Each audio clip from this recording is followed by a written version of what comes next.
As World War I began, the British correspondent Philip Gibbs was reporting from Paris. In those first days of the war, I saw many scenes of farewell. Hundreds of women were in the crowd, waving handkerchiefs.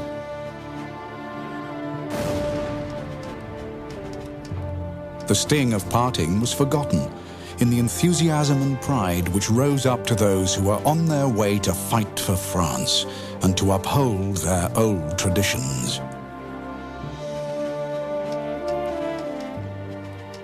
I could see no tears then, but my own. I was seized with an emotion that made me shudder. For beyond the pageantry of the cavalcade, I saw the fields of war.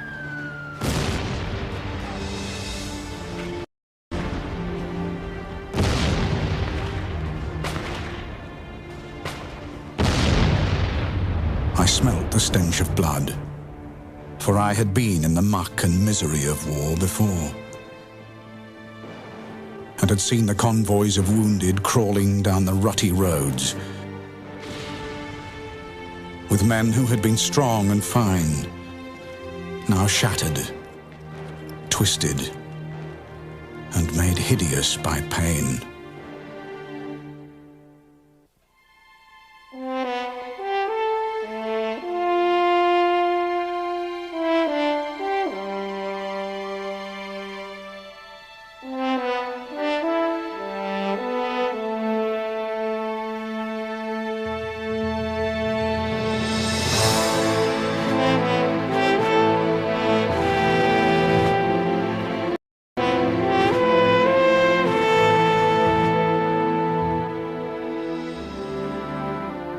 This program was made possible by a grant from the National Endowment for the Humanities, a federal agency that supports research, education, and humanities programs for the general public, and by the Arthur Vining Davis Foundations.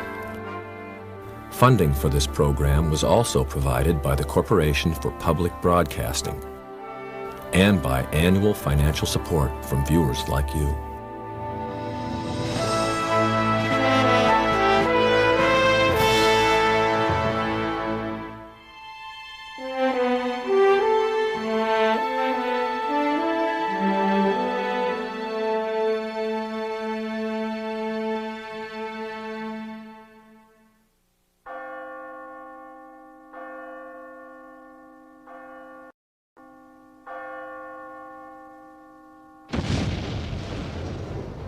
When the call to arms was read in Germany, a young student named Walter Limmer was eager to serve his country.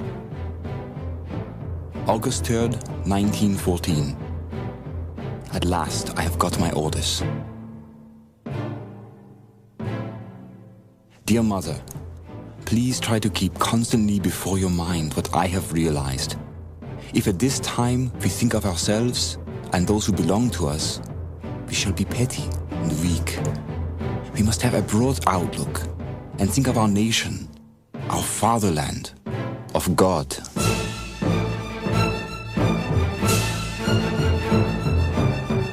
All across Europe, soldiers were mobilizing for war, saying goodbye to their families and rushing to the front. Our march to the station was a gripping and uplifting experience. It seemed as if one lived through as much in that hour as ordinarily in months and years. This hour is one such as seldom strikes in the life of a nation. Not everyone was as excited as Walter Limmer. Some were terrified. But the German army had never lost a war. The strategy, called the Schlieffen Plan, was daring and required precision timing. In the east, the Russian army would be held at bay. In the west, the German army would avoid France's line of forts by sweeping west through neutral Belgium and then turning in a huge arc south into France. The French army would be destroyed surrounding Paris. the war on the Western Front would be over by Christmas. Then the German army would turn to Russia. The German Kaiser Wilhelm II summed up the plan in a phrase: Paris for lunch, dinner in St. Petersburg.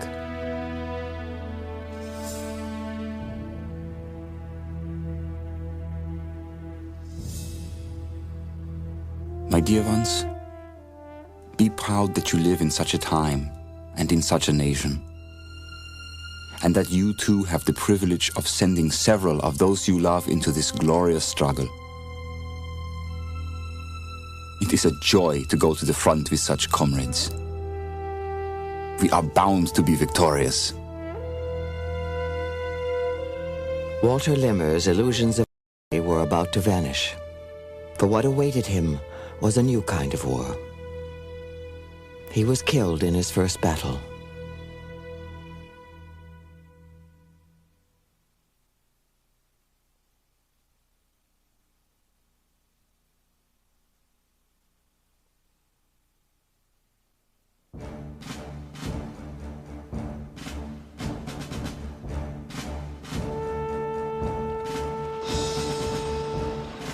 On the morning of August 4th, 1914, the German cavalry crossed the border into Belgium. Facing them was an army of the last century.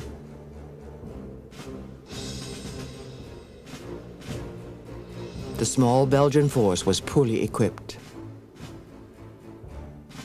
Now they faced the world's mightiest army, 10 times their size. The Belgians could have allowed Germany to pass through their territory. Instead, they chose to fight. Belgium's only hope rested with the forts ringing the gateway city of Liège. This complex of underground fortresses was considered one of the strongest positions in Europe. But the German army had planned for the forts and unveiled a secret weapon: Big Bertha, the world's largest cannon.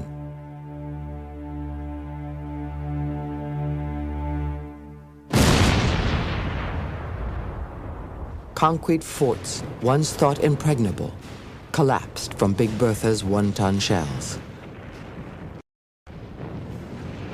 Some Belgian soldiers went mad in anticipation of the next explosion. Others swore they would fight to the last man.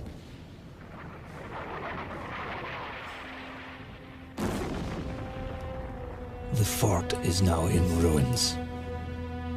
We are in complete darkness and scarcely able to breathe on account of the poisonous and noxious gases.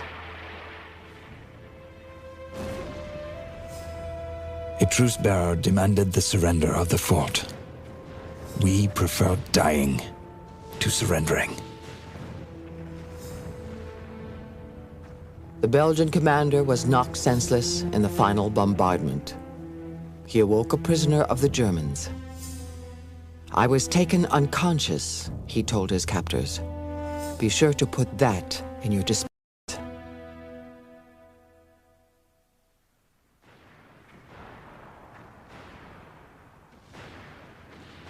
The German army began flooding across the Belgian plains. They expected no further resistance. But to their surprise, Belgian snipers, known as francs-tireurs, started shooting. Warfare in Belgium soon became a hideous experience because the population took part in the fight.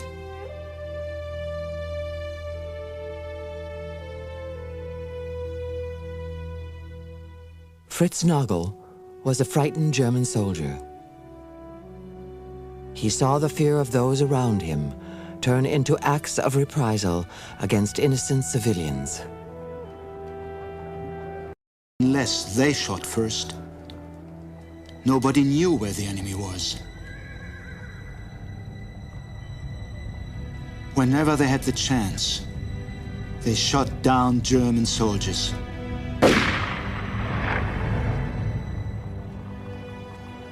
There was little defense against that sort of warfare, because the streets were full of civilians, and so were the houses.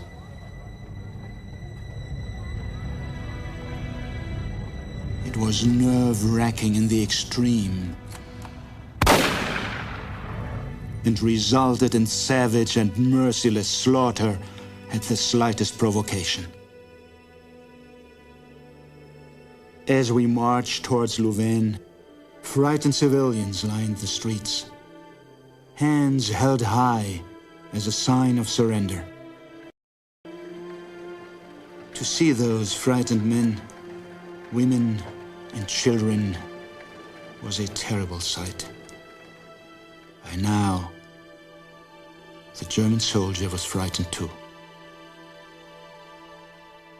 Once the opinion comes up that there is systematic franctireurs action, then you get the orders from above to be as harsh as possible in order to stifle this from the very first moment. And that triggers off then this wave of rather violent actions and atrocities against the civilian population.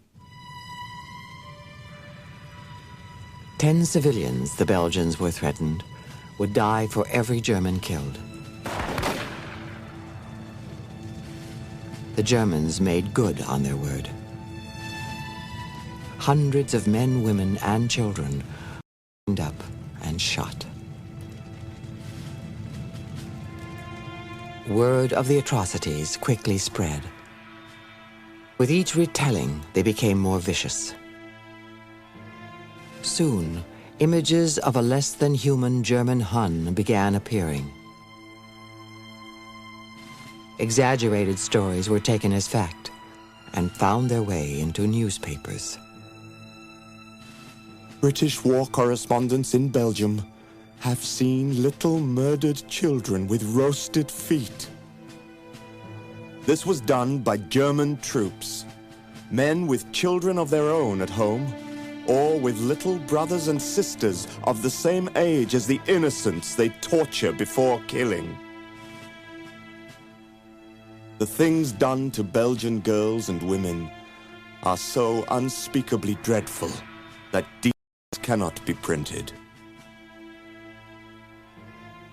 Many of the stories that rapidly became well known through the press formed the basis of a very substantial, probably the first substantial propaganda campaign in history. And it gave the Allies an extraordinary weapon, because what it suggested was that the Germans committed atrocities not because they were soldiers, not because they were occupiers of Belgium, but because they were Germans. There was something genetic about their viciousness. And this was made into the imagery of the Hun.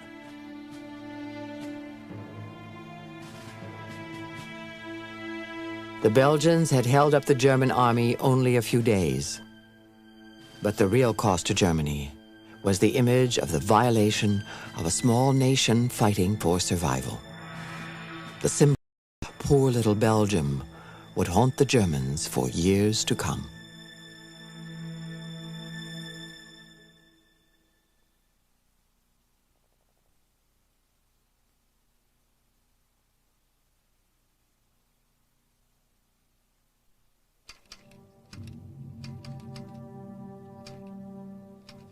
The thunderbolt fell with its signal of war, and in a few days, Paris was changed, as though by some wizard's spell.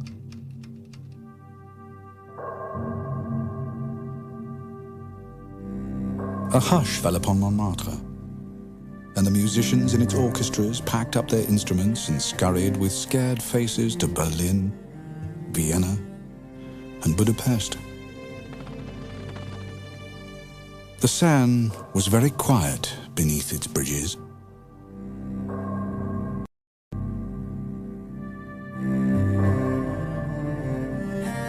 The women were hiding in their rooms, asking God how they were going to live now that their lovers had gone away to fight.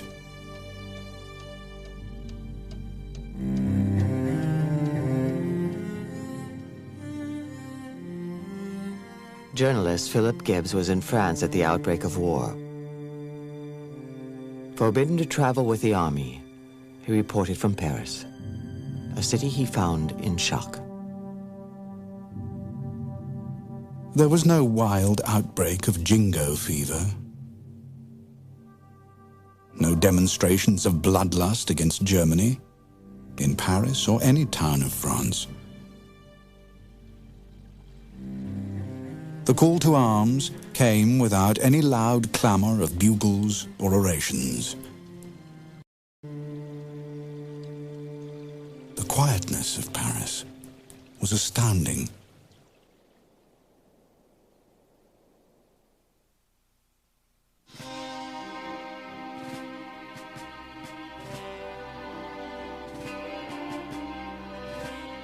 This was not the first time France had gone to war against Germany. In 1871, a victorious Germany had taken as spoils of war two of France's richest provinces, Alsace and Lorraine. Now a new generation of France's sons was called upon to defend their nation. The continuous stream flows out towards death. Soldiers pass singing and shouting to Berlin. Others go by in silence, fierce-looking and determined. On this scene of desolation, the sun shone gloriously, indifferent to the troubles of this earth. The call to arms cut across all social boundaries. Madame Camille Drumont, a member of France's upper class, was not spared the pain of saying goodbye. Her son was among those going off to war. Would she ever see him again, she worried, or simply be left with a house filled with memories?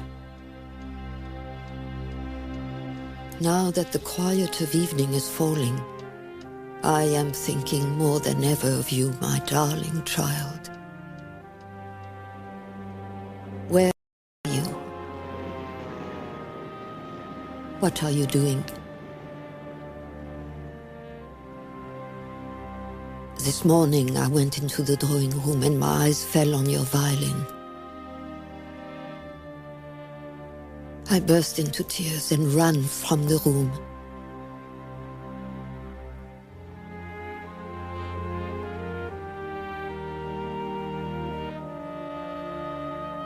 Like most in Paris, Madame Drumont was not ready for another war.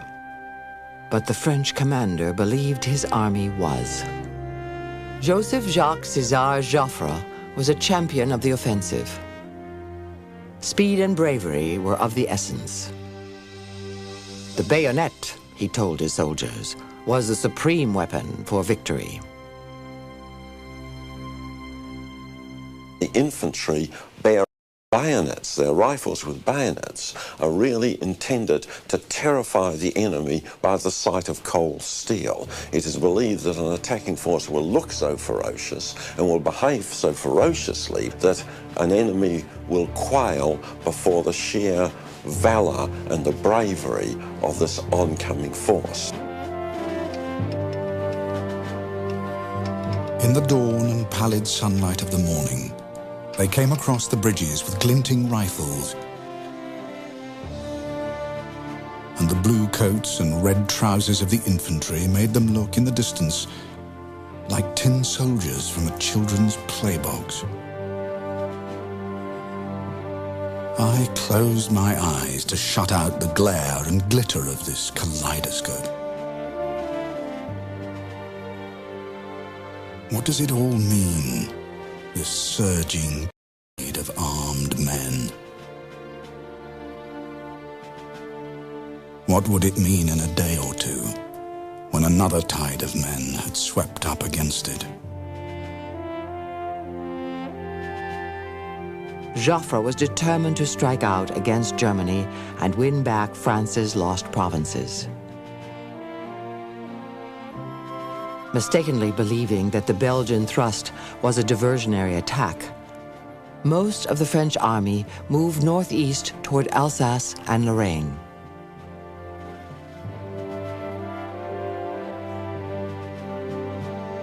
Paul Lantier, a young French soldier, was about to enter battle for the first time.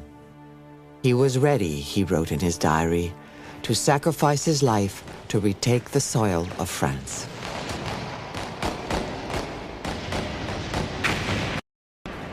I felt a choking sensation grip my throat. The hour had come for me to sacrifice my life. My bleeding body would lie stretched out on the field.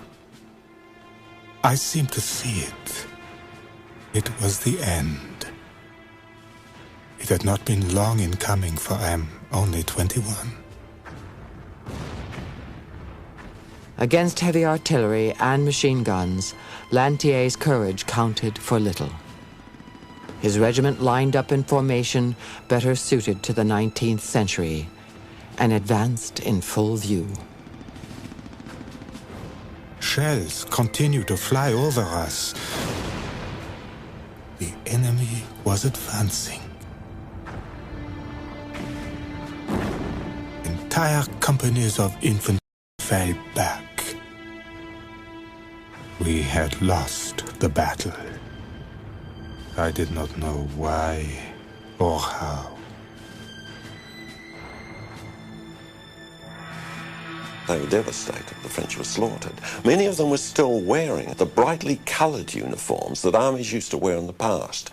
Now, in the past, armies wore brightly coloured uniform because there was so much smoke on the battlefield that if you didn't have bright uniforms, you couldn't see who were your friends and who were your foes. With the invention of long-range rifles and machine guns, with the invention of smokeless powder, this was not a problem. The problem was if you wore a bright uniform, you were a very conspicuous target. In 4 days, over 40,000 French soldiers were killed.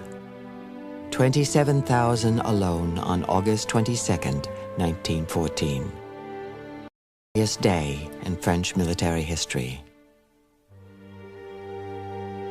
Soon the French army was in retreat.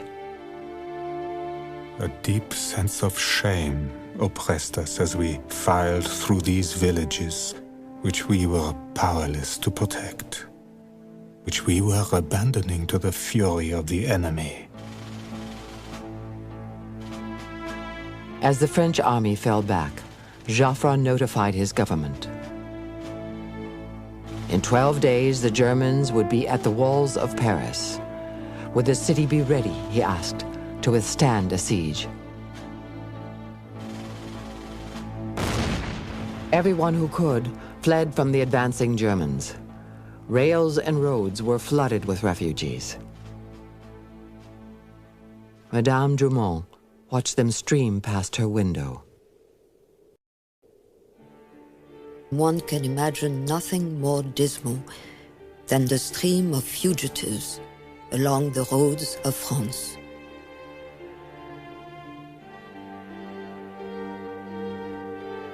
We saw them passing by our houses, coming from goodness knows where, piled up on carts with their animals, their bedding, and all their household goods.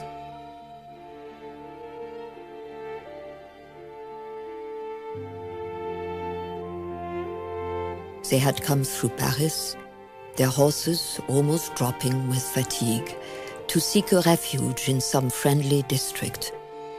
But where that would be, they knew not.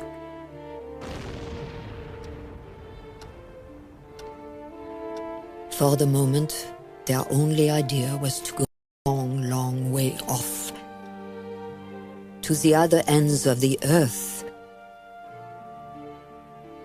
As the German army neared Paris, Madame Camille Drumont chose to flee too. She escaped by train for the French coast.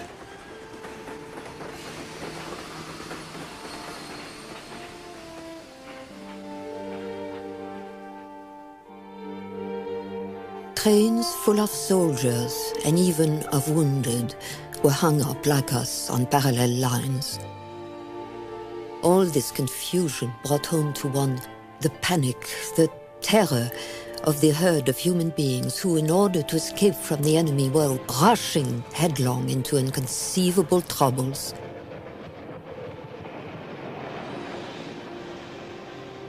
Another train had also drawn up, and in the moonlight the two trains looked like long funeral processions.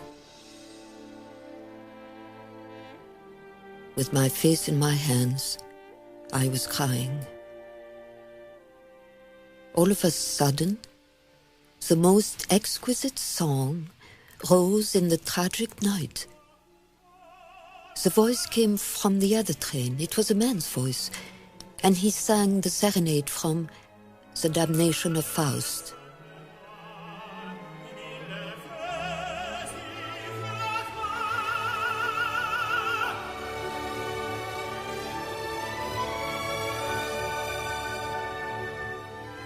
This song lifted my spirits from gloom and my soul from despair.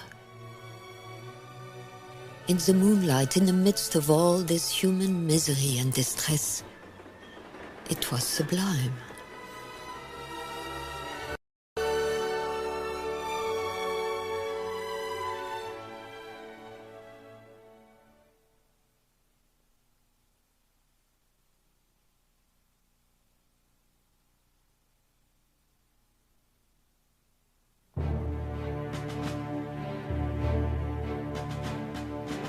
Refugees were fleeing the face of war in Germany too. They were escaping from two Russian armies who were invading Germany in support of their French allies. The Kaiser was urged by his commanders to pull his forces back, but he would hear nothing of it. He appointed two new commanders, Paul von Hindenburg and Erich Ludendorff, to stop the Russian advance. The Russian army was an enormous, outnumbering the Germans 4-1, but they were poorly trained and incompetently led. The General Staff headquarters resembled more a gentleman's club than it did a military headquarters. After dinner, they'd have plenty of time for cigars. Most of the generals had plenty of time to write voluminous memoirs. And they had a really rather outdated notion of military strategy. They believed that the bravery of the Russian soldier would be enough to see Russia through. Bravery was no substitute for modern weapons. Even in the first days, artillery shells had to be rationed. Some soldiers went into battle without a rifle. The Russian commanders, Pavel Rennenkampf and Alexander Samsonov, were not even on speaking terms. To bypass a 50-mile chain of lakes, the Russian generals split their armies in two. The Germans pounced on the opportunity. They moved their forces south, where they outnumbered and surrounded Samsonov's army at the Battle of Tannenberg.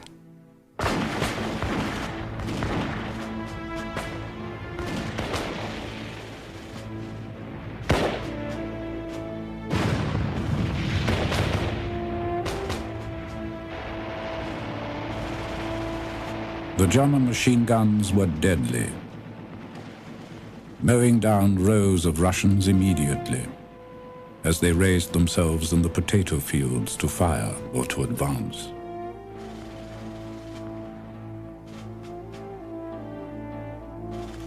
Alfred Knox was a British military officer assigned to observe the Russian advance. Instead, he witnessed the annihilation of Samsonov's army.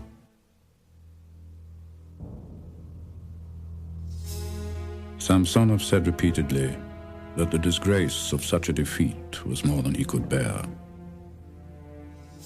The Emperor trusted me. How can I face him after such a disaster? He went aside and his staff heard a shot. They searched for his body without success, but all are convinced that he shot himself. What happened was that Samsonov could not stand the shame of defeat and took his own life. This is the only case in the First World War where one of the commanding generals in a major operation is killed in the course of that operation, and almost certainly by his own hand.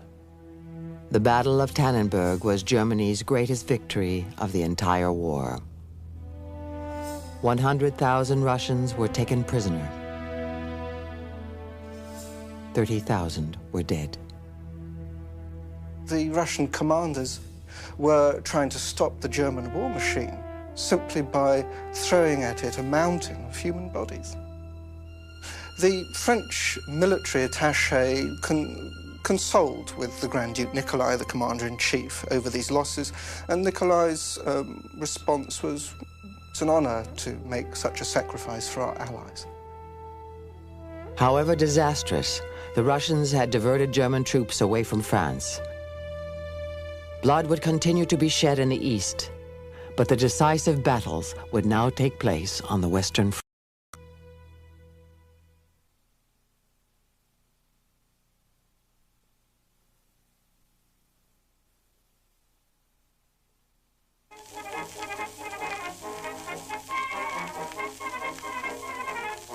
Of all the powers in Europe, Britain alone relied upon a volunteer army.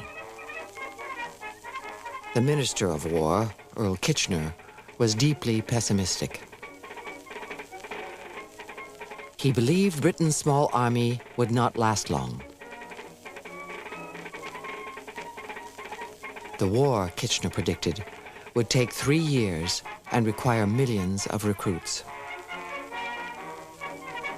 From town halls to church pulpits, men were urged to take up the call to arms. The Yorkshire Post reported how a soccer match turned into a recruiting drive.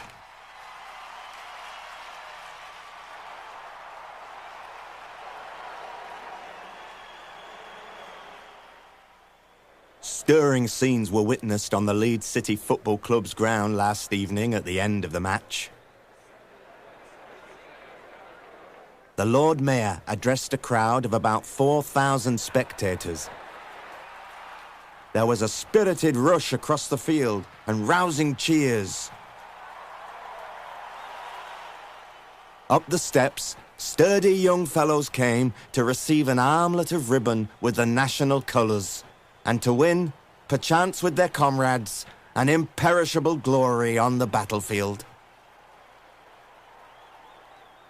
When the rush subsided, it was found that the number of volunteers was 149. The Lady Mayoress called for a further 51. Another dash was made, another round of prolonged cheering. And to the chorus of "It's a Long Way to Tipperary," the quota was quickly filled.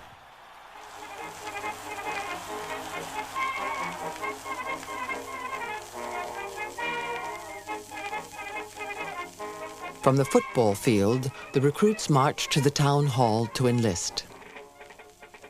They found volunteering was not the same as being accepted.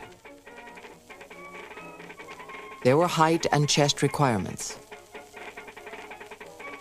They had to have good teeth and be between the ages of 19 and 30. Everyone was encouraged to enlist with his friends. "Join up with your pals" soon became the recruiting slogan.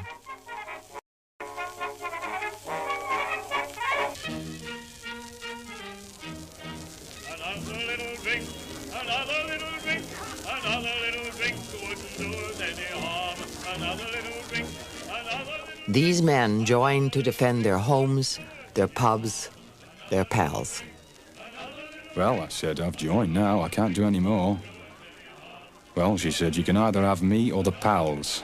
I said, well, it's got to be the pals.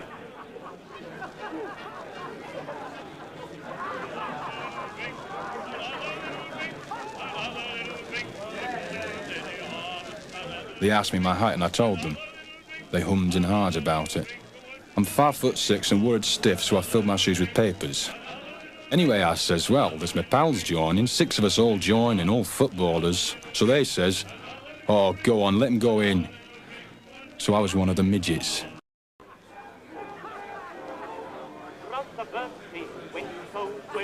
After the initial rush, the number of volunteers dwindled.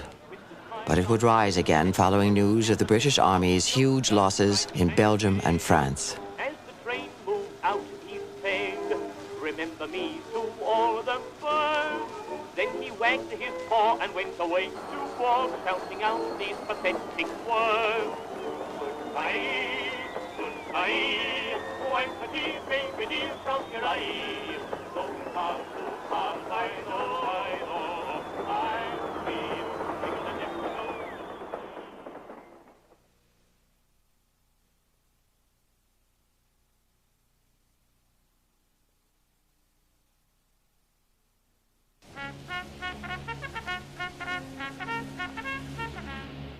As volunteers jammed recruiting stations, the regular British Army began crossing the English Channel. Among them was a 20-year-old Irishman, John Lucy.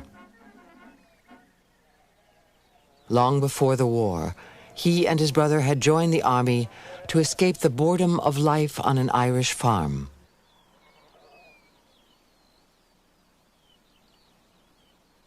We were tired of fathers, of advice from relations, of bottled coffee essence, of school and of newspaper offices.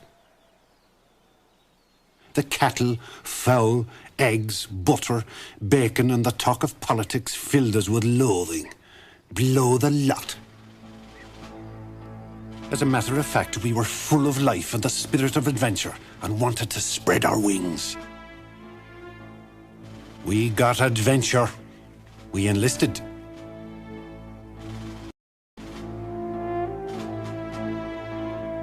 At first, we could not follow the trend of events on the continent. Whom were we to fight? French, Russians, Germans? What did it matter? The dose of that rapid fire of ours, followed by an Irish bayonet charge, would soon fix things.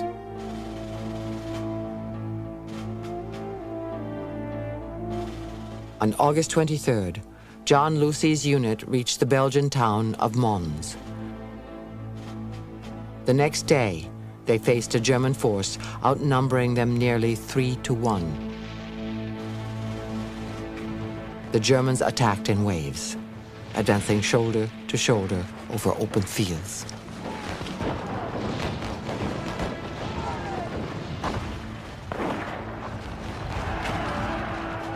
Our rapid fire was appalling, even to us, and the worst marksmen could not miss.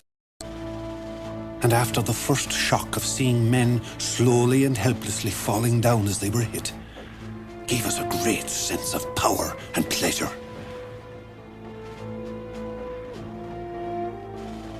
It was all so easy.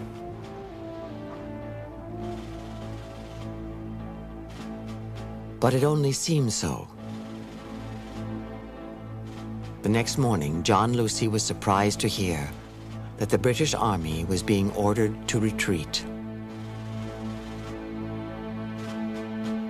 The British were facing such an overwhelming force. If they stood there, they would be destroyed. So for 13 days, the British Army is in retreat, and John Lucy and his brothers just foot-slogged back all the way over hundreds of miles from Belgium to just outside Paris. Every cell in our craved rest. Men slept while they marched, and they dreamed as they walked. They talked of their homes, of their wives and mothers, of their simple ambitions, of beer and cosy pubs, and they talked of fantasies. The brains of soldiers became clouded while their feet moved automatically. Like the British and French, the German army was also exhausted. As the German right flank drove deeper, it separated from the rest of the invading force. Recognizing their vulnerability, the Germans pulled up 25 miles short of Paris. Now it was France's chance to attack. But to fail this time would be to lose Paris and the entire world. Every available French soldier was rushed to the front. Paul Lantier was surprised to see even taxicabs headed for battle. Inside the cabs, I caught a glimpse of soldiers sleeping. "Wounded?" asked somebody. "No," came the answer from a passing car. "It's the 7th Division from Paris. They're off to the front." What followed was the Battle of the Marne. It lasted 6 days and involved 2 million men. When the battle ended, the German advance had been stopped. Paris was saved. The Schlieffen Plan was in ruins. But stopping the Germans was not the same as stopping fighting. To survive against the modern weapons of war, soldiers abandoned their 19th century tactics of open warfare and began digging into the earth. Trenches spread mile after mile. Stalemate was born. And this is the first time that the British are up against the realities of trench warfare. And they're absolutely baffled as to why they have not been able to drive the Germans back, have not been able to break through. This is for them a whole new phenomenon. Reaching stalemate was the bloodiest period of the entire war. In 5 months, 400,000 French soldiers were killed. German casualties were just as staggering. The small British force had been almost wiped out. John Lucy had survived, but not his brother. I dreamed of him at night, and once he appeared to visit me, laying a hand on each of my shoulders, telling me he was all right. I felt relieved after this curious dream.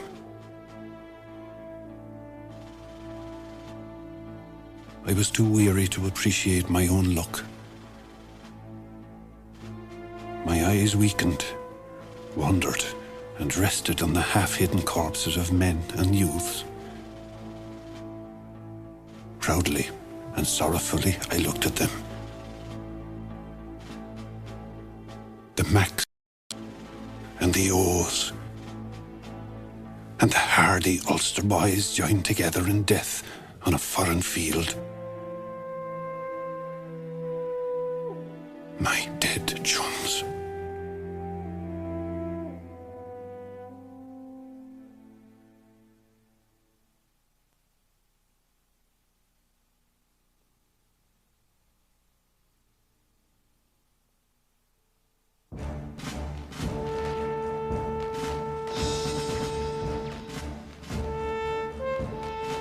No one knew that 1914 would end in stalemate. In an attempt to break out of the trenches, all kinds of inventions, some more medieval than modern, were tried. Iron netting to protect eyes from flying shrapnel.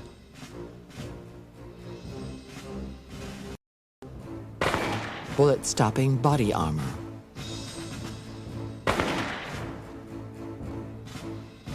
Mobile encasements for advancing across no man's land. All were totally useless.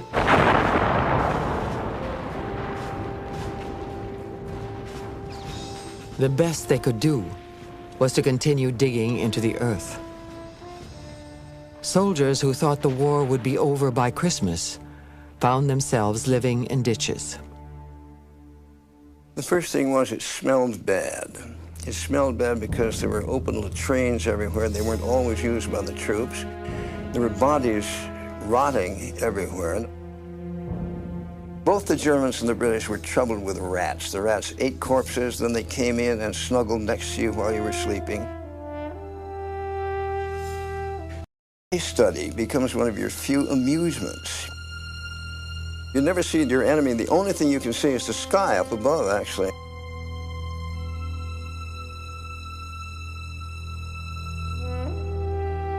Living in the trenches, some men thought, was like being buried alive.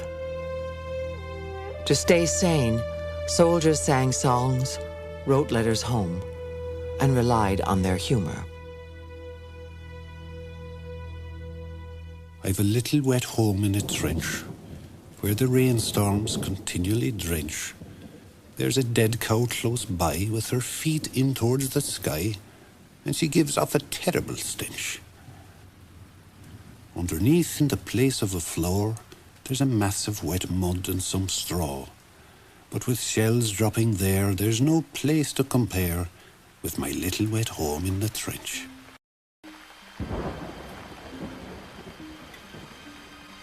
But the brutality of war could not be laughed away. The German soldier, Franz Blumenfeld, wrote home of the strain of living in a trench.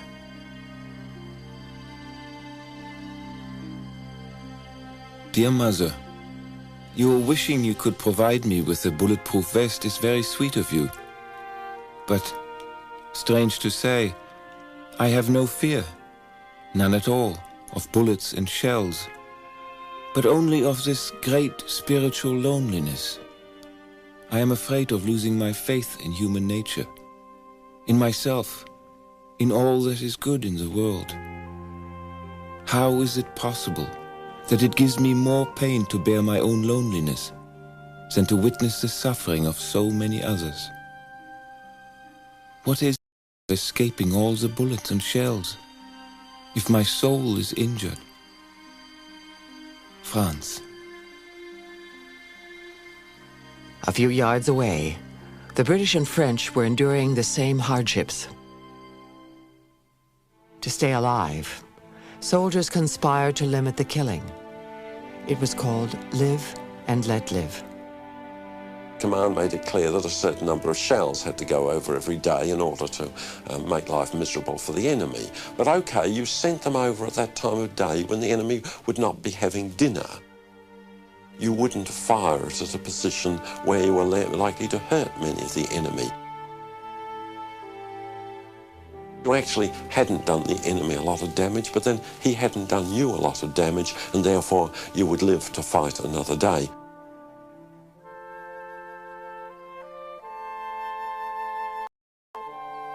Dear Mother, I have now got so used to the life here that I am extremely sorry that I wrote you such a miserable letter at first. We neither shoot nor are shot at much. Our occupations consist chiefly in sleeping, eating, playing chess, writing letters, and reading the paper. When someone makes music on a harmonica, and the others softly or loudly hum the same tune, really, it can be astonishingly snug. You see, it is quite a pleasant life. Franz. Live and Let Live did not save the life of Franz Blumenfeld. He was killed 11 days before Christmas. One of 1 million soldiers who died on the Western Front in 19.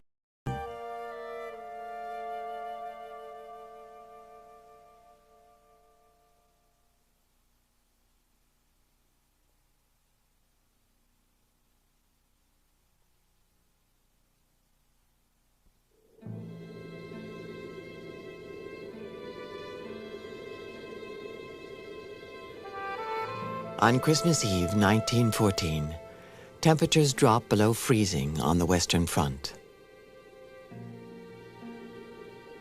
In some places, it began snowing, obscuring the moon. Then all across the German lines, lights began to appear. At first, the British thought the Germans were preparing to attack.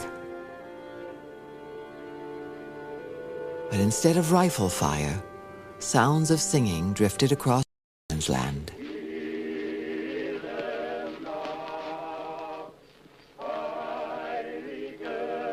The Germans would be heard singing Stille Nacht, Heilige Nacht.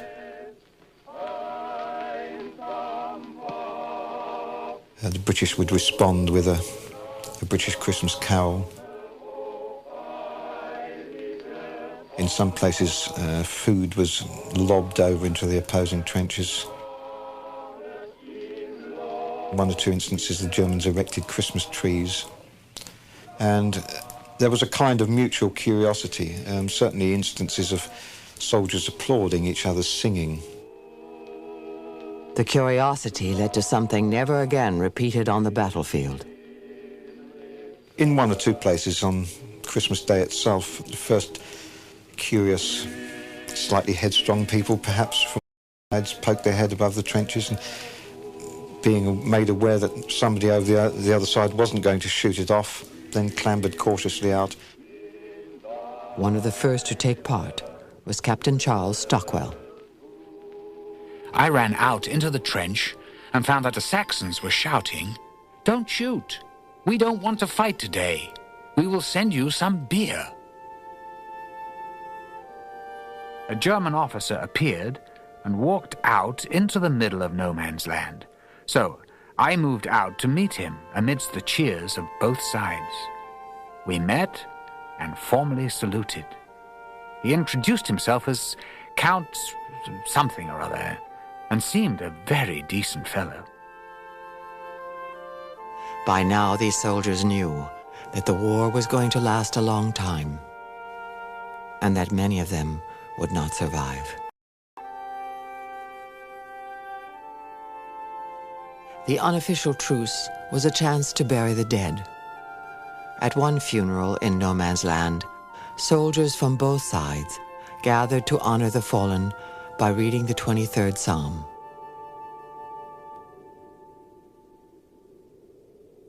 The Lord is my shepherd, I shall not want. He maketh me lie down in green pastures. He leadeth me beside the still waters. He restoreth my soul. He leadeth me in the path of righteousness for his name's sake. Yea, though I walk through the valley of the shadow of death, I will fear no evil.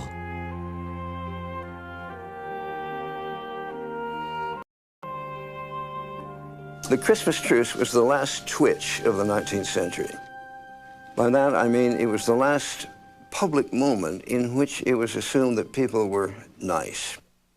It was the last gesture that human beings are getting better the longer the human race goes on. December the 26th.